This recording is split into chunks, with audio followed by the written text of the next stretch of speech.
Hello. देखिएगा, आज हम स्टार्ट करने वाले हैं फिज़िक्स का चैप्टर नंबर 3, जो कि साइंस का चैप्टर नंबर 12 है, इलेक्ट्रिसिटी। देखिए, पहले इलेक्ट्रिसिटी का थोड़ा सा कॉन्सेप्ट समझ लेते हैं कि इलेक्ट्रिसिटी है क्या। देखिए, ये बात आपको बहुत अच्छे से क्लियर है, बहुत अच्छे से पता है कि हर एक बॉडी के अंदर कुछ चार्जेस प्रेजेंट होते हैं, ठीक है, जिसका आप एग्जाम्पल नोटिस कर सकते हैं। जैसे आपने एक रूलर लिया, एक स्केल, और अपने ड्राई हेयर के साथ उसको रब करते हैं हम लोग, और उसके बाद कुछ बिट्स ऑफ पेपर लिए, पेपर के छोटे छोटे पीसेज लिए, और उसके ऊपर जब उसको ले जाते हैं, उसके नियर बाय उसको लेकर जाते हैं, तो जो पेपर के पीसेज हैं वो उस रूलर की तरफ अट्रैक्ट होना स्टार्ट हो जाते हैं, ठीक है ना। ये सारा जो इवेंट हुआ वो चार्जेस की वजह से ही हुआ है, ठीक है। आपने एक और बात जो कई बार नोटिस की होगी। आप एक बलून ले लीजिए, उसे अपने हेयर के साथ रब कीजिए, उसके बाद आप उसे देख सकते हैं कि आप उसे वॉल के साथ स्टिक कर सकते हैं, दीवार से चिपका सकते हैं, तो ये भी चार्जेस की वजह से ही है, ठीक है। तो देखिएगा, अब क्या होता है कि चार्जेस जो होते हैं वो जो है दो काइंड की कंडीशंस प्रोड्यूस कर सकते हैं। कुछ चार्जेस तो ऐसे होते हैं जो कि मूवेबल हैं, और कुछ चार्जेस ऐसे हैं जो कि स्टेशनरी हैं, जो स्टिल रहते हैं, ठीक है। देखिए, चार्जेस के स्टिल रहने की वजह से जिस काइंड की इलेक्ट्रिसिटी प्रोड्यूस होती है उसे बोलते हैं हम लोग स्टैटिक करंट या फिर स्टैटिक इलेक्ट्रिसिटी। और चार्जेस के मूव होने की वजह से जो होती है उसे बोलते हैं करंट इलेक्ट्रिसिटी, ठीक है। तो अब क्या कंडीशन है, देखिएगा कि जैसे हमारा जो नॉर्मल स्विच बोर्ड होता है, हमारे पास कोई भी, जैसे कोई बैटरी है, तो आपने देखा होगा कि बैटरी के ऊपर एक पॉजिटिव और एक नेगेटिव, प्लस और माइनस दो सिंबल्स बने हुए होते हैं, ठीक है। जो पॉजिटिव वाला है उसे पॉजिटिव टर्मिनल कहा जाता है, और जो नेगेटिव वाला है उसे नेगेटिव टर्मिनल कहा जाता है, ठीक है। देखिए, इलेक्ट्रिसिटी जो होती है वो पॉजिटिव टर्मिनल से नेगेटिव टर्मिनल की तरफ मूव करती है। इलेक्ट्रिसिटी जो फ्लो होती है वो पॉजिटिव से नेगेटिव की तरफ फ्लो होती है। ध्यान रखिएगा ये वाली बात कि इलेक्ट्रिसिटी की जो डायरेक्शन है that is from the positive terminal towards the negative terminal, ठीक है।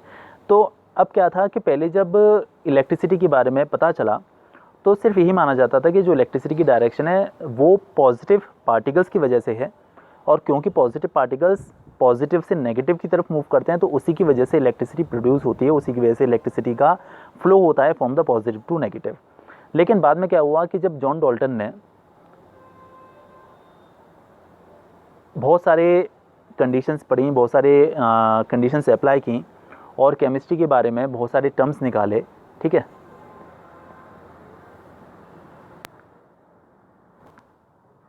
तो क्या हुआ कि एक और केमिस्ट आए, उनका नाम था जे जे थॉमसन।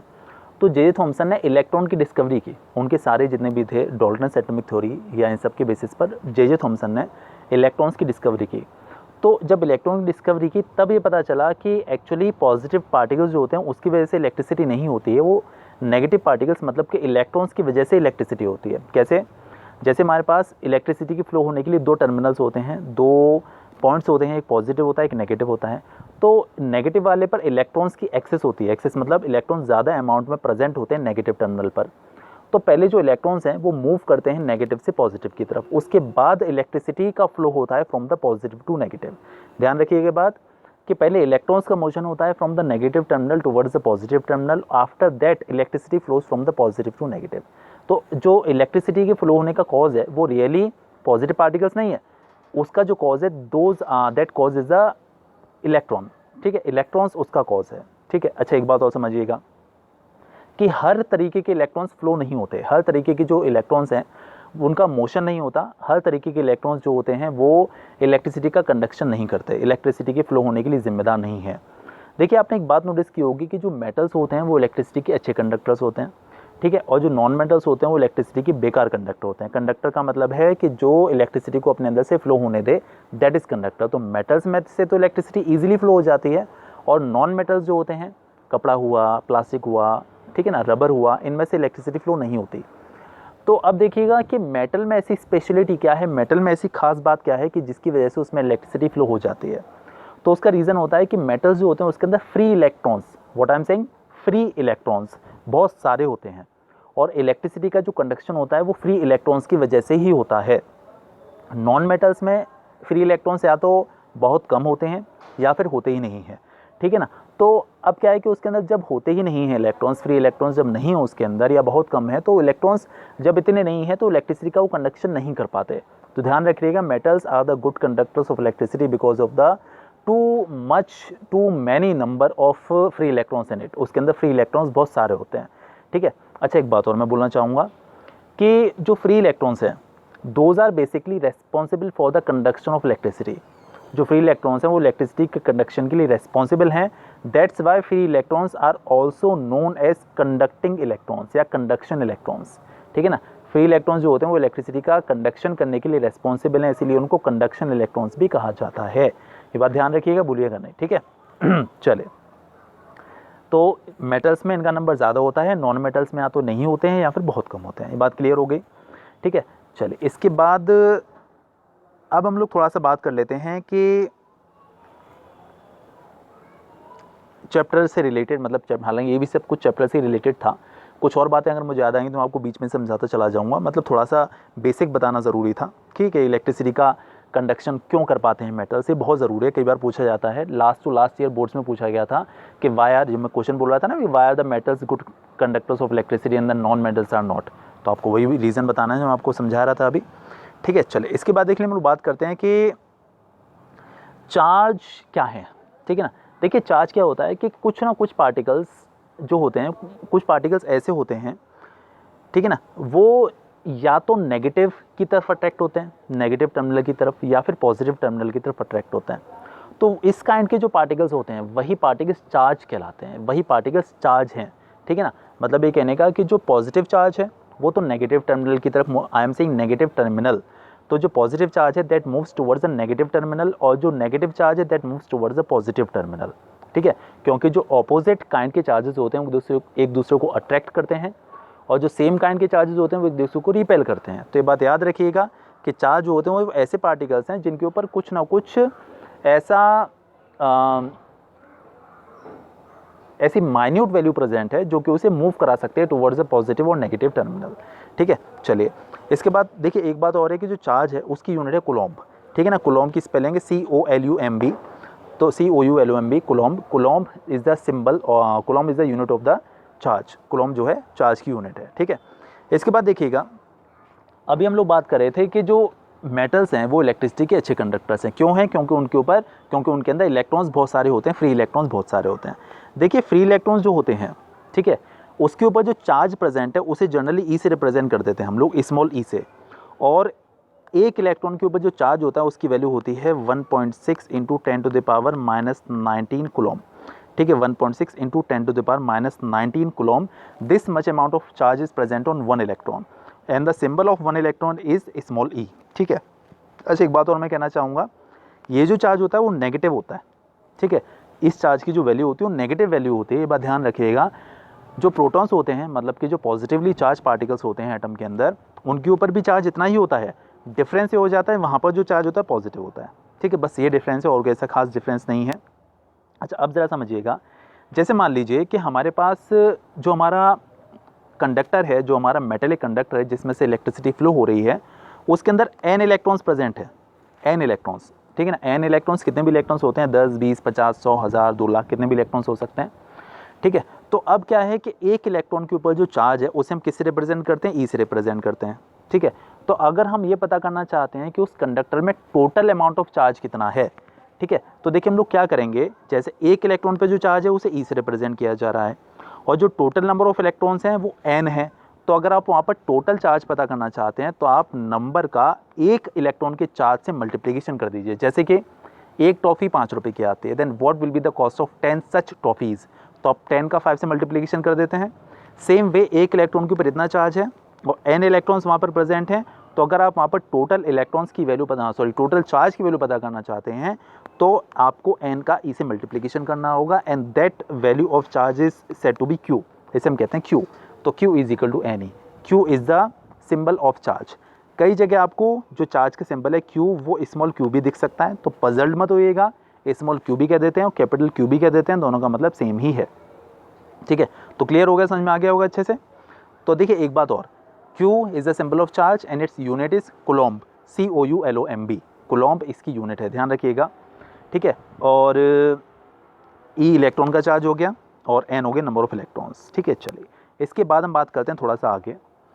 जैसे देखिए कई बार एक क्वेश्चन बहुत पूछा जाता है कि how many electrons are needed for making 1 coulomb of charge. देखिए ये तो आपको क्लियर हो गया कि इलेक्ट्रॉन्स की वजह से चार्ज है, किसी भी कंडक्टर के अंदर जो चार्ज है वो इलेक्ट्रॉन्स की वजह से ही है। तो अब कितने इलेक्ट्रॉन्स की हमें ज़रूरत होती है 1 कूलम चार्ज प्रोड्यूस करने के लिए? How many electrons are needed for making 1 coulomb of charge? ठीक है, तो देखिए जैसे हमने अभी फॉर्मूला पढ़ा था Q is equal to NE। ठीक है, Q हमारे पास क्या बोला? 1 कूलम, दिस इज 1। N हम पता करना चाहते हैं और E हमारा एज इट इज़ है। देखिए अगर हम N पता करना चाहते हैं तो इस E का नंबर ऑफ इलेक्ट्रॉन्स ही तो पता करना चाहते हैं, तो इस E का इस साइड डिवीजन हो जाएगा और आपको मिल जाएगा 1/E। और E की जो वैल्यू होती है वो है इलेक्ट्रॉन का चार्ज 1.6 इंटू 10⁻⁻19। ठीक है, अच्छा अब देखिए जब हम 1/1.6 करते हैं तो हमें मिलेगा 6.25। आप डिवीजन करके देखिएगा, 1/1.6 करेंगे तो 0.625 आएगा और जो 10⁻⁻19 है इसे आप ऊपर ले आइए तो +19 हो जाएगा, तो आपको मिलेगी वैल्यू 0.625 इंटू 10⁻+19। देखिए 0.625 थोड़ा सा वियर्ड लग रहा है, आप इसे साइंटिफिक नोटेशन में लिख दीजिए। साइंटिफिक नोटेशन में कोई भी नंबर लिखा जाता है तो लेफ्ट से एक इंटीजर के बाद यहाँ डेसिमल लगाना चाहिए। तो जब हम डेसिमल यहाँ शिफ्ट करेंगे एक डिजिट राइट साइड तो इसकी पावर एक कम हो जाएगी, तो आपको वैल्यू मिल जाएगी 6.25 into 10⁻18। 6.25 into 10⁻18 electrons are needed for making 1 coulomb of charge. यानी कि किसी भी कंडक्टर में से अगर आप total 1 coulomb charge pass out करवाना चाहते हैं, फ्लो करवाना चाहते हैं, तो वहाँ पर इतने इलेक्ट्रॉन्स का मूवमेंट, इतने इलेक्ट्रॉन्स की मोशन होना ज़रूरी है। 6.25 इंटू 10⁻18 इलेक्ट्रॉन्स। ठीक है, देखिए इसमें थोड़ा सा करेक्शन कर लीजिएगा, टाइपिंग में थोड़ा सा मुझसे रह गया है। This is 6.25। ओके, चलिए नोट्स में आपको सेंड कर ही दूंगा। इसके बाद देखिए हम लोग बात करते हैं करंट या फिर इलेक्ट्रिक करंट के बारे में। तो देखिएगा इसकी जो डेफिनेशन है वो ये है, the rate of flow of charge. ठीक है, चार्ज के फ्लो होने का जो रेट होता है, रेट का मतलब है किसी भी वैल्यू में आप टाइम का डिवीजन कर दीजिए तो आपको मिल जाएगी उसकी रेट। तो the rate of flow of charge, देखिए इलेक्ट्रिक करंट का जो सिंबल है वो I है, तो rate of flow of charge यानी I is equal to Q/T। Charge के फ्लो होने का जो रेट है that is said to be the electric current. Electric current का सिंबल I है। और क्लियर हो गया, the rate of flowing of charge या the rate of flow of charge is said to be electric current. It is represented by capital I से capital I से represent किया जाता है। ठीक है, अच्छा एक बात और मैं आपसे कहना चाह रहा था कि अगर हम इसकी यूनिट निकालना चाहें कि इलेक्ट्रिक करंट की यूनिट क्या होगी, तो देखिए सारी यूनिट्स हम लोग फॉर्मूला से निकालते हैं। ठीक है, जो चार्ज है उसकी जो यूनिट है वो है कूलम्ब और जो टाइम है उसकी यूनिट है सेकेंड। तो कूलम्ब पर सेकेंड, समझ पा रहे हैं ना, कूलम्ब पर सेकेंड, नीचे सेकेंड है ऊपर कूलम्ब। चार्ज की यूनिट कूलम्ब होती है और जो टाइम है उसकी यूनिट सेकेंड होती है, तो कूलम्ब को हम C से रिप्रेजेंट कर देते हैं अपॉन सेकेंड। तो कूलम्ब पर second is a unit of electric current. ध्यान रखिएगा, कूलम्ब पर सेकेंड इलेक्ट्रिसिटी की यूनिट है, इलेक्ट्रिक करंट की यूनिट है। इसे हम लोग एम्पियर के नाम से भी जाना करते हैं। ठीक है, कूलम्ब पर सेकेंड को शॉर्ट में एम्पियर भी कह देते हैं, AMPERE, एम्पियर। ठीक है, भी कह देते हैं कूलम्ब पर सेकेंड को। क्या था, देखिए बहुत टाइम पहले एक फिजिसिस्ट थे, उनका नाम था एंड्रे मैरी एम्पियर। उन्होंने इलेक्ट्रिसिटी के बारे में बहुत सारे एजम्पशंस लिए, बहुत सारे डिस्कवरीज की, बहुत सारे इन्वेंशंस किए, इसीलिए उनको ऑनर देने के लिए इलेक्ट्रिक करंट की जो यूनिट है उसका नाम ही उनके सरनेम पर रख दिया, एम्पियर। ठीक है, तो क्लियर हो गया। चलिए इसके बाद देखिए ये आपको समझ में आ गया कि एम्पियर का मतलब क्या है, कूलम्ब पर सेकेंड। ठीक, अच्छा देखिए कई बार एक क्वेश्चन बहुत पूछा जाता है कि what is the definition of 1 ampere, या फिर ये भी कह सकते हैं what is the definition of ampere, या फिर ये भी कह सकते हैं define the unit of electric current, या फिर डिफाइन एम्पियर। एक ही बात है। ठीक है, 1 एम्पियर की डेफिनेशन पूछ लें, एम्पियर की डेफिनेशन पूछ लें, इलेक्ट्रिक करंट की यूनिट की डेफिनेशन पूछ लें, सबका मतलब सेम ही है। तो देखिए ये आपको क्लियर हो गया कि एम्पियर का मतलब कूलम्ब पर सेकेंड है। ठीक है, और इसका जो फॉर्मूला था वो था Q/T, इलेक्ट्रिक करंट का फॉर्मूला था ना Q/T। तो देखिएगा कई बार अगर 1 एम्पियर वो आपसे पूछ लेते हैं या एम्पियर आपसे पूछ लेते हैं तो आपको क्या लिखना है, देखिए ऊपर आपके पास चार्ज है, चार्ज की वैल्यू, नीचे आपके पास टाइम की वैल्यू है। तो अगर कभी चार्ज 1 कूलम्ब हो जाए और टाइम 1 सेकेंड हो जाए तो जो इलेक्ट्रिक करंट है उसकी वैल्यू 1 एम्पियर निकल कर आएगी। तभी तो देखिए 1/1 आएगा ना ये। तो मतलब ये मेरे कहने का कि अगर कभी 1 एम्पियर की डेफिनेशन पूछ लें तो आपको क्या बोलना है, if 1 coulomb charge passes through a conductor in 1 second then the electric current is called 1 ampere. अगर 1 कूलम्ब चार्ज 1 सेकेंड में किसी भी सर्किट से या किसी भी कंडक्टर से पास होता है तो उस केस में जो इलेक्ट्रिक करंट होती है that is said to be 1 ampere. If 1 coulomb charge passes through a conductor in 1 second then electric current is called 1 ampere. ठीक है। अच्छा देखिए, अब जब मुझे याद आया तो मैं आपको एक बात और बता दूं, इलेक्ट्रिक सर्किट की डेफिनेशन क्या होती है। देखिए हमारे घर में बहुत सारे सर्किट्स होते हैं, हमारे स्विच बोर्ड से लेकर बाहर जहां हमारा मीटर का कनेक्शन होता है, बहुत सारे सर्किट्स हमारे घर के अंदर बने हुए होते हैं। तो अब सर्किट की डेफिनेशन क्या बोलेंगे, ठीक है। देखिए इलेक्ट्रिक सर्किट का मतलब है कोई भी ऐसा क्लोज्ड पाथ जिसमें से इलेक्ट्रिसिटी फ्लो हो सकती है, उसे सर्किट कहा जाता है। डेफिनेशन अगर आप बोलेंगे, आप ये बोलिए, a closed continuous path through which electric current can flow. कोई भी ऐसा क्लोज्ड कंटिन्यूअस पाथ जहाँ से इलेक्ट्रिसिटी फ्लो हो सके, उसे जो है सर्किट कहा जाता है या इलेक्ट्रिक सर्किट कहा जाता है। A close continuous path through which electric current can flow, ठीक है। तो 1 एम्पेयर क्लियर हो गया। उसके बाद जो है आपको उसकी डेफिनेशन भी क्लियर हो गई क्या होती है, ठीक है। चलिए इसके बाद हम बात करते हैं आगे। देखिए ये भी आपको बात क्लियर हो चुकी है बहुत अच्छे से कि इलेक्ट्रिसिटी की डायरेक्शन जो है पॉजिटिव से नेगेटिव होती है और इलेक्ट्रॉन्स की डायरेक्शन नेगेटिव से पॉजिटिव होती है, ठीक है। अच्छा हाँ, एक बात और देखिए मैं आपको बताना भूल गया। देखिए जैसे मान लीजिए आपके पास 2 बाल्टी हैं, एक बाल्टी के अंदर पानी का लेवल ज़्यादा है, एक बाल्टी के अंदर पानी का लेवल कम है। तो अगर आप उन्हें पाइप से आपस में कनेक्ट कर देते हैं तो क्या होगा कि जो जिसमें लेवल ज़्यादा है वहाँ से पानी लोअर लेवल वाले की तरफ फ्लो होना स्टार्ट हो जाता है, और वाटर का फ्लो तब तक होता रहता है जब तक कि दोनों का लेवल सेम ना हो जाए। ऐसा ही होता है ना।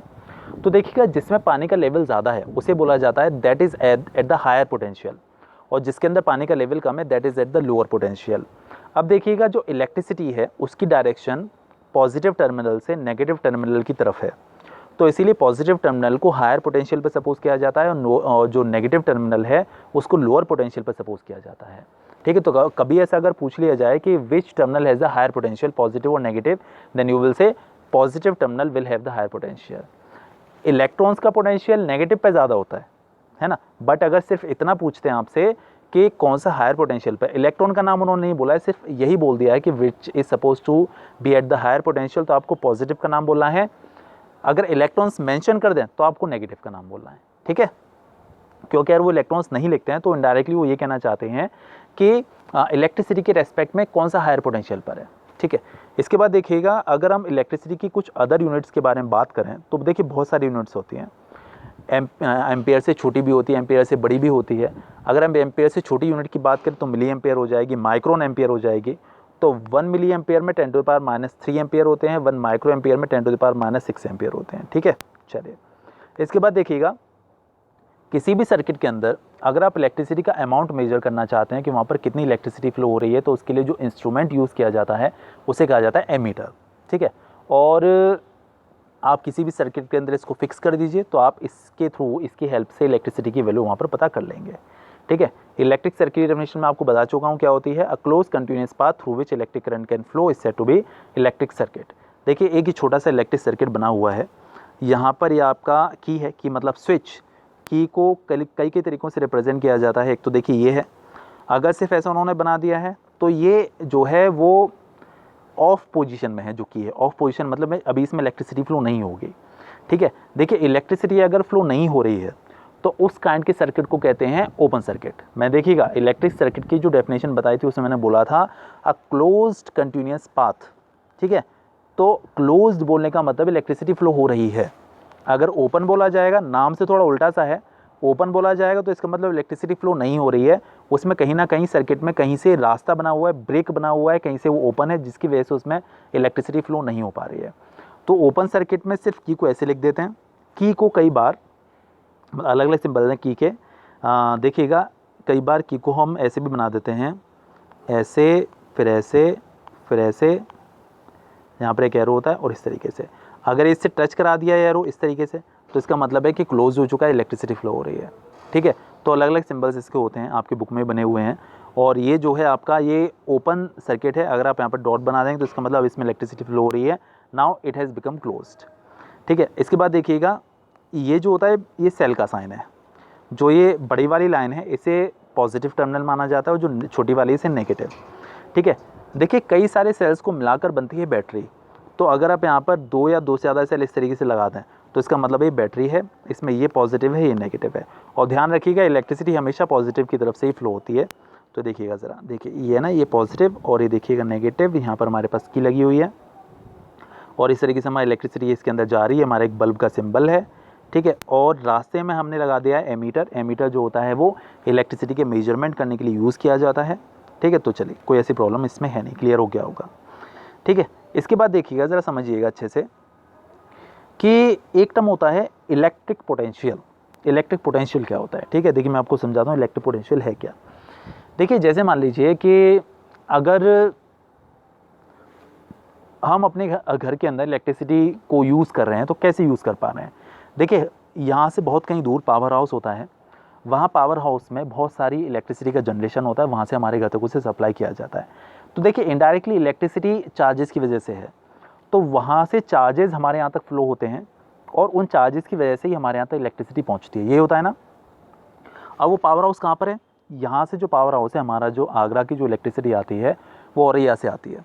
ठीक है, तो औरैया आगरा से काफ़ी दूर है। ठीक है, तो अब क्या है कि वहाँ से जो इलेक्ट्रिसिटी आ रही है तो इनडायरेक्टली वहाँ से चार्जेस आ रहे हैं, तो जब चार्जेस वहाँ से फ्लो हो रहे हैं आगरा तक, ठीक है, तो अब ऑब्वियसली अगर आप किसी भी चीज़ को मूव कराते हैं, किसी भी चीज़ को एक प्लेस से दूसरे प्लेस तक लेकर जाते हैं, तो आपको क्या है कि उसे कुछ एनर्जी सप्लाई करनी पड़ती है। देखिए जैसे मान लीजिए आपने वर्क की डेफिनेशन पढ़ी थी 9th क्लास में, हमने वर्क पढ़ा था कि if force is applied on an object and object displaces from its position then work is said to be done, ये होता है ना वर्क। तो अब चार्जेस औरैया से हमारे यहाँ तक आ रहे हैं, तो ऑब्वियसली उन चार्जेस के ऊपर कुछ काम किया जा रहा है, मतलब कुछ वर्क किया जा रहा है, तो उस वर्क की वजह से ही वो मूव कर पा रहे हैं। ठीक है, अच्छा एक बात और, वर्क कोई भी तभी हो पाता है जब एनर्जी होती है। ठीक है, तो आप ये भी कह सकते हैं कि उन चार्जेस को एक एनर्जी प्रोवाइड किया जा रही है, एनर्जी प्रोवाइड की जा रही है या एनर्जी को यूज़ किया जा रहा है उन चार्जेस को वहाँ से लेकर यहाँ तक मूव कराने में। तो अब क्या है कि जैसे मान लीजिए आपके पास 1 कूलम चार्ज है, 1 कूलम पॉजिटिव चार्ज है, और उस चार्ज को जो है एक प्लेस से मतलब लाइक औरैया से हमारे यहाँ तक पहुँचा दिया गया, तो जो वर्क किया गया, ठीक है ना, जो वर्क किया गया वही आपका इलेक्ट्रिक पोटेंशियल कहलाता है। ठीक है, the amount of work done, the amount of work done और एनर्जी स्पेंट एक ही बात है, क्योंकि एनर्जी अगर होगी तभी वर्क होगा। तो the amount of work done और energy spent to carry unit positive charge, unit positive charge मतलब 1 कूलम पॉजिटिव चार्ज, यूनिट का मतलब 1। ठीक है, तो the amount of work done to carry, अगर यूनिट पॉजिटिव याद नहीं रहता तो 1 कूलम चार्ज बोल दीजिए, कोई दिक्कत नहीं है। The amount of work done to carry unit positive charge from 1 point to another point, the amount of work done to carry unit positive charge from, देखिए अब हम औरैया की बात कर रहे थे, तो औरैया आगरा से बहुत डिस्टेंस पर है, तो आप इसे इनफाइनाइट बोल के चलेंगे। ठीक है ना, the amount of work done, infinite मतलब बहुत दूर, the amount of work done to carry unit positive charge from infinite to a point inside the circuit. ठीक है, किसी भी इलेक्ट्रिक सर्किट के अंदर इनफाइनाइट से किसी 1 कूलम चार्ज को मूव करके लाने में जो वर्क करना पड़ता है, that is said to be the electric potential, उसको इलेक्ट्रिक पोटेंशियल कहा जाता है। The amount of work done और energy spent to carry unit positive charge from infinite to a point inside the circuit is called electric potential, और यही आपका electric potential है। Electric potential को जनरली हम लोग V से रिप्रेजेंट कर देते हैं, और V is equal to W upon Q। क्या है इसका formula? V is equal to W upon Q। देखिए ये चार्ज 1 कूलम, तो अगर ये 1 है तो V is equal to W, मतलब ये कहने का कि वो वर्क जो 1 कूलम चार्ज को इनफाइनाइट पॉइंट से, इनफाइनाइट से लेकर एक पॉइंट तक लेकर आने में करना पड़ता है, वही आपका इलेक्ट्रिक पोटेंशियल कहलाता है। ठीक है, कोई दिक्कत नहीं, क्लियर हो गया होगा। देखिए डेफिनेशन लिखी हुई है, सब मिल जाएगा आपको। नहीं, ये पोटेंशियल डिफरेंस है, हाँ पोटेंशियल की मैंने इसमें डाली नहीं थी। हाँ देखिए, मैं एक बात और आपको और कहना चाह रहा था कि जनरली क्या होता है कि इलेक्ट्रिक पोटेंशियल की डेफिनेशन नहीं पूछी जाती है। ठीक है, पोटेंशियल डिफरेंस की ज़्यादा पूछी जाती है। तो इलेक्ट्रिक पोटेंशियल डिफरेंस में बहुत ज़्यादा डिफरेंस नहीं है, बताऊँगा अभी क्या डिफरेंस है। तो इलेक्ट्रिक पोटेंशियल क्लियर हो गया, होता क्या है, इलेक्ट्रिक पोटेंशियल को बेसिकली V से रिप्रेजेंट कर देते हैं और W अपॉन Q। तो देखिएगा अगर हम इसकी यूनिट के बारे में बात करें तो इसकी यूनिट आपके पास, वर्क की यूनिट होती है जूल और चार्ज की होती है कूलम। तो जो पोटेंशियल डिफरेंस है, जो इलेक्ट्रिक पोटेंशियल है उसकी यूनिट हो गई जूल पर कूलम। ठीक है, इसकी यूनिट जूल, इसकी कूलम, तो जूल पर कूलम। जूल पर कूलम को शॉर्ट में वोल्ट भी कहा जाता है। एक्चुअली एक फिजिसिस्ट थे, उन फिजिसिस्ट का नाम था अलेक्जेंड्रो वोल्टा, उनको ऑनर देने के लिए इसकी यूनिट वोल्ट रख दी गई है, तो जूल पर कूलम को शॉर्ट में वोल्ट भी कहते हैं। तो हमने क्या बात की, अभी हमने बात की इलेक्ट्रिक पोटेंशियल की डेफिनेशन के बारे में। ठीक है, इसके बाद देखिएगा हम डिस्कस करेंगे पोटेंशियल डिफरेंस क्या होता है। मैंने क्या बोला कि इलेक्ट्रिक पोटेंशियल और पोटेंशियल डिफरेंस में बहुत ज़्यादा अंतर नहीं है, बताता हूँ। देखिए इलेक्ट्रिक पोटेंशियल में हमने क्या किया कि the amount of work done to carry unit positive charge from infinite to a point inside the circuit. ठीक है, पोटेंशियल डिफरेंस में आपको क्या बोलना है कि आपको इनफाइनाइट तक नहीं जाना है, आपको अपने एक सर्किट के अंदर ही रहना है। ठीक है। जैसे आपका एक स्विच बोर्ड है, ठीक है, वही आपका एक सर्किट है, तो जब हम उसका स्विच ऑन करते हैं तो चार्जेस उसके सोर्स से, जहाँ से इलेक्ट्रिसिटी आ रही है वहाँ से, लाइक हमने फ़ैन ऑन किया तो फ़ैन तक पहुँच जाते हैं। तो the amount of work done to carry unit positive charge from one point to another point inside the circuit, ठीक है। इलेक्ट्रिक पोटेंशियल में आपको बोलना है infinite to a point inside the circuit, और पोटेंशियल डिफरेंस में बोलना है the amount of work done to carry unit positive charge from one point to another point inside the circuit.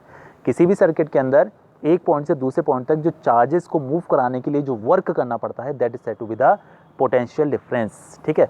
Potential difference को भी बी से represent कर देते हैं और इसकी भी यूनिट वही है, कौन सी, वोल्ट, ठीक है। चलिए इसके बाद देखिएगा, जब ये तो हमको क्लियर हो गया कि जो जूल पर कूलम्ब है उसको शॉर्ट में वोल्ट कहा जाता है, तो कई बार पूछ लेते हैं कि भाई 1 वोल्ट की डेफिनेशन बताइए, या define the unit of electric potential, या डिफाइन द यूनिट ऑफ, अच्छा एक बात और मैं आपको बोलूँ, इलेक्ट्रिक पोटेंशियल को हम लोग, या पोटेंशियल डिफरेंस को हम लोग वोल्टेज भी कहते हैं ना, हमारे घर में इतने वोल्टेज आ रहे हैं तो पोटेंशियल डिफरेंस ही है, ठीक है।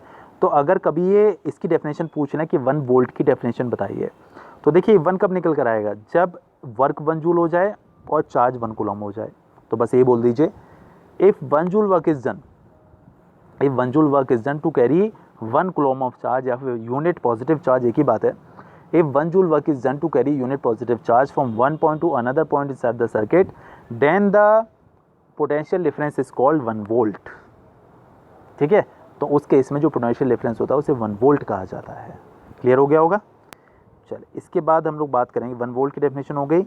हाँ जी, इसके बाद देखिएगा एक बात और, कि वोल्ट मीटर जो होता है वो एक ऐसी डिवाइस होती है, एक ऐसा इंस्ट्रूमेंट है जिसको यूज़ किया जाता है इलेक्ट्रिक पोटेंशियल या फिर पोटेंशियल डिफरेंस को मेजर करने के लिए। आपने देखा होगा कि एसी के ऊपर एक वोल्ट मीटर लगा हुआ होता है, या फिर समरसेबल का जो एक जो सेटअप होता है, जो स्टार्टर होता है, वहाँ पर भी जो आपको एक वोल्ट मीटर लगा हुआ दिखेगा। जब आप उसे प्रेस करते हैं, जब आप उसकी की को प्रेस करते हैं, स्विच ऑन करते हैं, तो आप उसके वोल्टेज को चढ़ते हुए देखेंगे। और एसी के आसपास भी आपको लगा हुआ दिखेगा, जो कि 220 वोल्ट 230 वोल्ट के आसपास दिखाता रहता है। हमारे हिंदुस्तान में जो इलेक्ट्रिसिटी की सप्लाई होती है घरों के अंदर, वो लगभग 220 230 के आसपास होती है। एग्जैक्ट वैल्यू की बात करें तो दैट इज़ 220 वोल्ट, ठीक है। इसके बाद देखिए कुछ सिम्बल्स हैं, ठीक है। मैं आपको बता रहा था ना, की और जो होते हैं उसे कई सारे तरीके से रिप्रेजेंट करते हैं। देखिए ये भी है, ये दोनों कंडीशन जो ओपन की है, ओपन की मतलब कि इलेक्ट्रिसिटी फ्लो नहीं हो रही, नाम से उल्टा लगता है। और ये अपने पास क्लोज हैं, ये जॉइंट वायर हैं, ये वायर हैं, ये पास हो रहे हैं लेकिन जॉइंट नहीं है वहाँ पर। ये बल्ब का सिंबल है, ये मीटर का सिंबल है, वोल्ट मीटर का सिंबल है। ये एक सिंगल बना हुआ है तो ये सेल है, और ये बैटरी है, कई सारे सेल्स का कॉम्बिनेशन, ठीक है।